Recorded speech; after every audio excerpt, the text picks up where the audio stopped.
Your campus, your region, your world. This is Xavier News.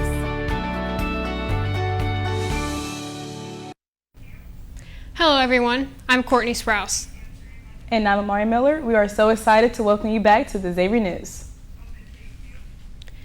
With the start of a brand new semester, Father Graham recently made his farewell as president, and we have welcomed the new Xavier president, Dr. Colleen Hanich. Previously serving as president at LaSalle University, Dr. Hanich is eager to get to know the students, faculty, and Cincinnati. She plans to create a plan to identify Xavier's, quote, spires of excellence, and calls the university, quote, poised for greatness, end quote.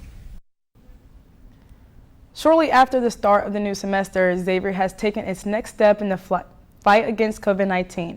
As a result of a full FDA approval on August 23rd, the COVID-19 vaccination will now be required for all students by the start of spring semester. Prior to October 18th, students will be required to show proof of having received full or partial vaccination and must complete their second dose and verify full vaccination by January 3rd. Students that do not comply or provide exemptions will not be allowed to register for spring semester classes. COVID vaccines are currently available on campus in the hub. To schedule your Pfizer vaccine appointment, call 513-745-3022, option 3. Visionaries and Voices is a space for artists with disabilities to find their artistic voice here in Cincinnati. Alan Sims takes a deeper look into V&V.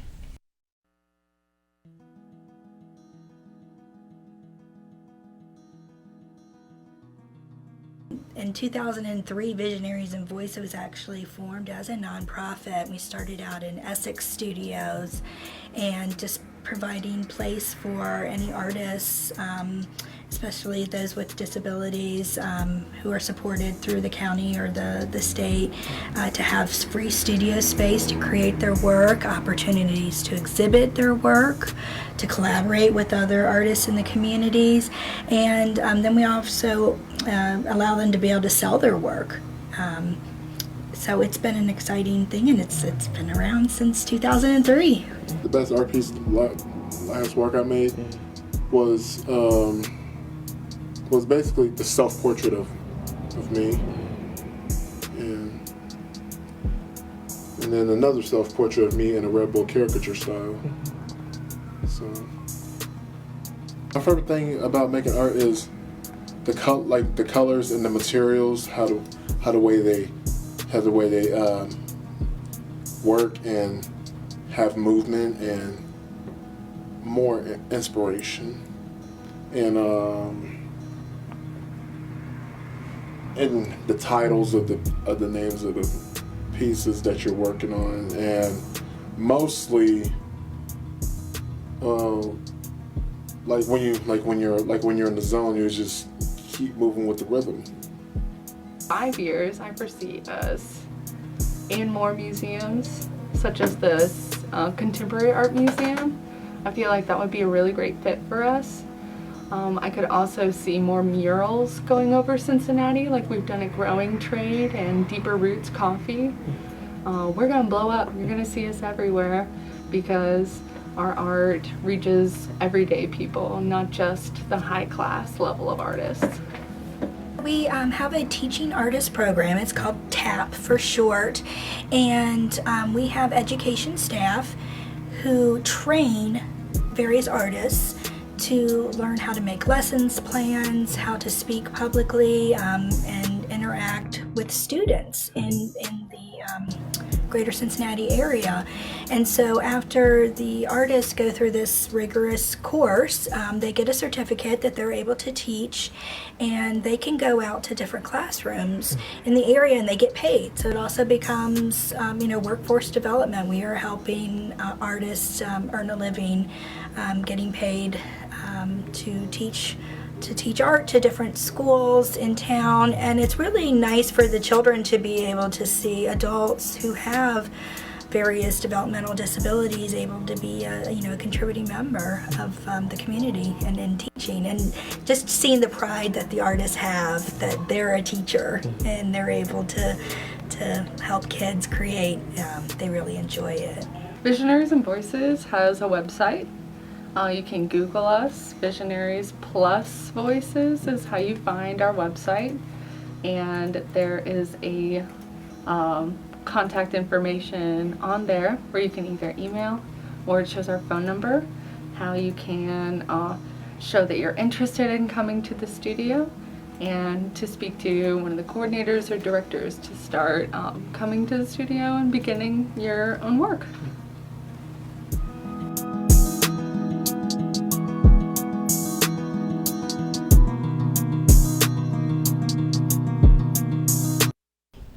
Thanks for sharing that story with us, Alan. The vaccine mandate isn't the only change Xavier made in preparation for the semester. The bookstore has moved locations. The bookstore is no longer located on the first floor of Gallagher Student Center, but instead has taken residency in Xavier's Innovation Center, located across the street from Smith Hall. Next to the Alumni Center, students have made the trek across Dana Avenue in order to pick up their textbooks and Day 1 materials. As for where the bookstore used to be located, you can still pick up notebooks, snacks, shirts, and other items similar to what is found in the All for One shop to get you ready for another semester on campus. Freshmen have been showing off their new all cards that include a tap feature to get into buildings. Upperclassmen can visit the Musketeer Mezzanine to get new all cards for free. All you have to do is bring in your old card. Just be sure not to put your new all card in your phone case or it may not work. Last Mile Food rescue volunteers to fight against food insecurity in the Cincinnati area. Emmett Matthews talked more with volunteers to find out how they make that happen. My name is Benita Munderland, and I am a food rescue dispatcher and food donor relations coordinator for Last Mile Food Rescue. So what I do is every day we have a schedule of rescues, which are the schedules that we set up to have volunteers pick up good food from restaurants and grocery stores and to send that food to nonprofits and those working in the community to end food insecurity. And so I help set up those schedules, and I also work with food donors in our community who are looking to reduce their food waste in order to impact our city with good food. So I have such a huge heart for our community and for our city here in Cincinnati, and I also have a big passion for helping our earth and helping our environment as well. So being able to get to have both of those passions and be able to work toward helping both of those critical areas regarding food insecurity and also food waste in our environment and our community just really makes me, is really the reason why I decided to apply and join this awesome team. Yeah, so our mission is to save good food and to get it to those who need it the most. So a lot of grocery stores and restaurants or even just small businesses find that they waste a lot of food at the end of the night that could still be eaten. So our mission is to make sure we save that food, we rescue it, and we use volunteers who are our food rescue heroes to get it to agencies and nonprofits that are working to reduce food insecurity. You go into our app, which is this super cool piece of technology that you see on your smartphone, and you go into our app, and there are a list of rescues that you can choose. So you choose a rescue that is the most convenient for you based on time or location, and you select that rescue, you claim that rescue, and what you do is when you're ready to start, you hit start, and there are a set of instructions that walk you through step by step what you need to do. They tell you where you need to go with regards to the city, so you can use any mapping software. Then when you get to the donor location, they tell you how to get inside, who you need to talk to, you pick up the food, and then they tell you how to get to the agency and you drop it off. Pretty easy. Yeah, the biggest thing is that this is the volunteer opportunity for everyone. Whether you have your family with you, you're a young adult, college student, retiree, you all have a way that you can help reduce food waste and food insecurity in our city. So please don't be hesitant, don't be shy to ever reach out. If you are a food donor looking to not only cut costs for your business, but also reduce food waste in your organization, please reach out to us because we are always looking for ways that we can help.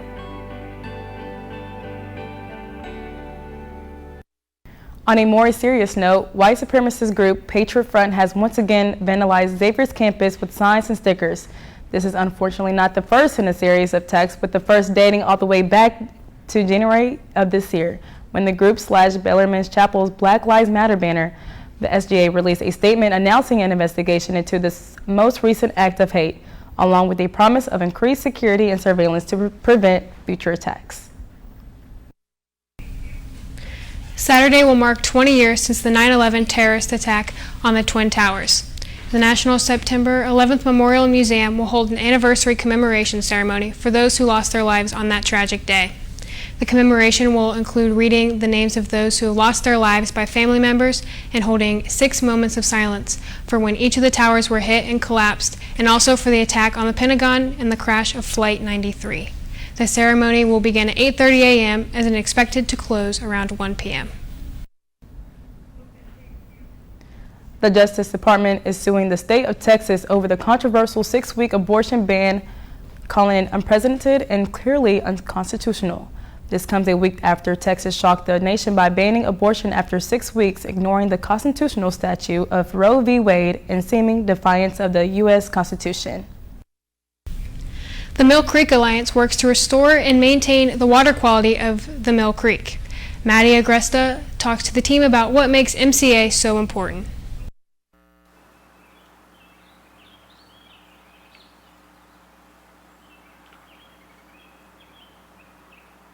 Mill Creek Alliance is an environmental nonprofit whose job is to protect and restore the Mill Creek watershed.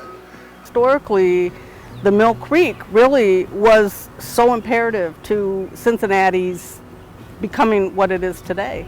And so many people and companies relied on the Mill Creek to transport their materials and their equipment and to get water, to find clay.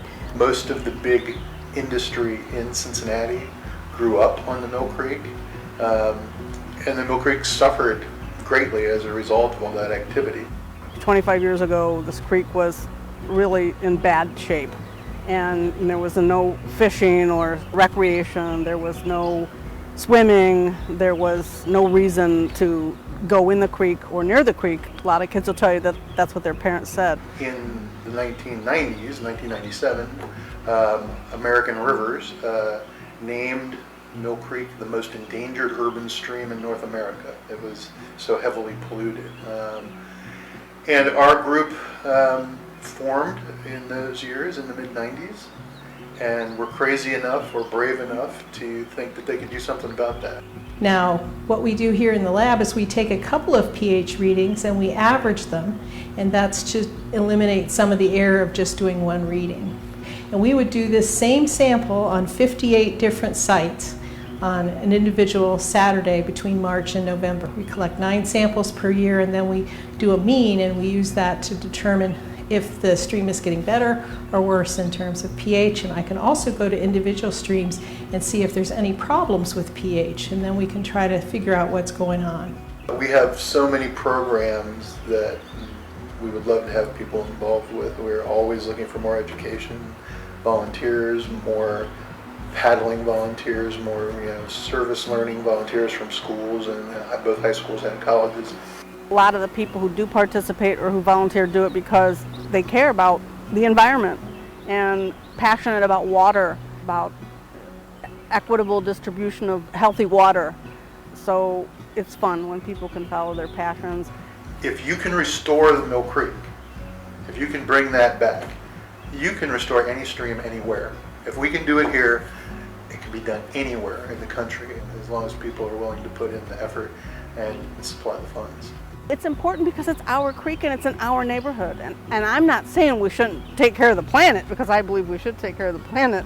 But this one's right here in our backyard, and it's our duty, it's our responsibility to take care of it and to make it the best it can be for ourselves and our children and our grandchildren, for the community. Just get out there and enjoy it, because the more you get to know the stream, the more you're going to want to help.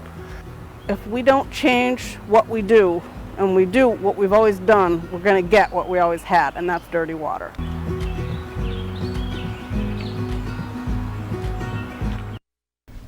Cincinnati's Children's Hospital is starting to experiment with new approaches to how COVID-19 vaccines are administered. A team of researchers are now testing a vaccination that no longer requires a needle. The new experimental vaccine is administered in the form of a nasal spray. Researchers believe that the administration of a nasal spray will help protect the upper respiratory system to more efficiently counter the symptoms of COVID-19. According to Dr. Paul Spearman of Cincinnati's Children, the needleless vaccination isn't the only big change to the vaccine. Spearman claims that nasal vaccines generate some antibodies in the mucosal tract, but we think that this one has potential to generate a lot more. Today is 9/10/21 Day, commemorating the famous vine in which a young man mistakenly answers 21 to the question, what's 9 plus 10? Well, that's all from the news desk. We'll be right back with the Xavier Sports Report.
My name is Trevor Ray, and welcome back to the Xavier Sports Report.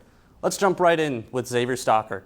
Both the men's and women's teams have had an impressive start to their seasons. The men's team has a 2-0 record so far in the regular season and just went 1-1 at the Adidas Indiana Credit Union Classic, with a win over Ohio State and a close loss against Indiana, the top-ranked team in the country.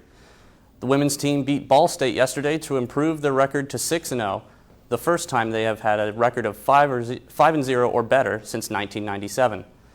Last week, Xavier women's volleyball beat Eastern Kentucky University 3-0 and are looking to get another win against Lipscomb at their home opener tonight at 6:30. Men's soccer will also play tonight against Chicago State at 6, and then again on Sunday against Northwestern at 6. Moving over to Cincinnati sports, it's crunch time for the Cincinnati Reds as the preseason is coming up. Wednesday's loss marked the Reds' 5th series loss in a row. They currently sit one game back in the National League wildcard race behind the San Diego Padres. The Reds start a 3-game series against the Cardinals in St. Louis tonight at 8:15. In NFL news, Joe Burrow is coming back to the jungle to play his first regular season game since his injury last year. The Bengals play their home opener against the Minnesota Vikings this Sunday at 1 at Paul Brown Stadium. That's all for Xavier Sports. I'm Trevor Ray, and as always, let's go X.